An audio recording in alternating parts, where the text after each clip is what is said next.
2010, the sprawling metropolis of Conetoe, North Carolina, in Edgecombe County housed a population of 294 people. The median income was just above $35,000 per household per year. And in Conetoe, Pastor Richard Joyner testified that he had to do too many funerals that he should not have had to do because of not gun violence, but food violence.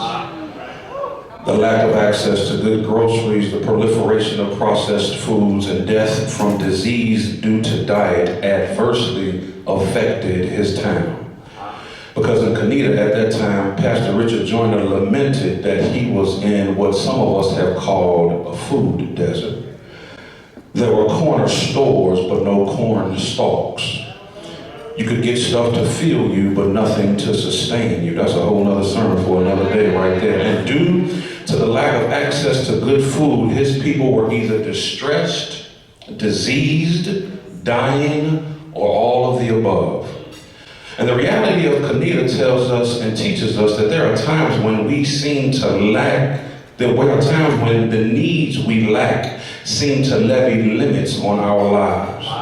In Conetoe, it was the lack of quality food that limited the quantity and or quality of life. But if we pivot from the lens to the mirror, and from Conetoe to your context, I bet you will find you have some company in Conetoe. Somebody this morning can bear witness to the fact that sometimes what we appear to lack can place limits on our lives. Pastor in North Carolina, he said he was doing too many funerals because of the lack of good food, and he decided that he knew how not to do funerals because he didn't want to do no more funerals because of the bad food. So he started a community garden at the Conetoe Missionary Baptist Church.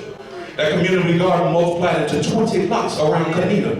And that was a 25-acre community farm where 80 kids worked the gardens, and every year they harvest 50,000 pounds of food.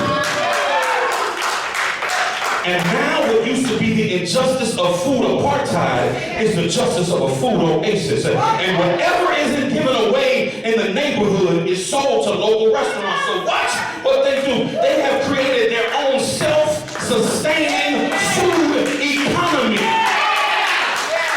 People got jobs in Conetoe.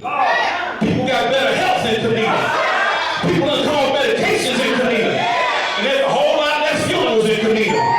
Because somebody dared to look beyond and live beyond their limits. So here's Jesus' question to us, or it goes, what do you have? Go and see.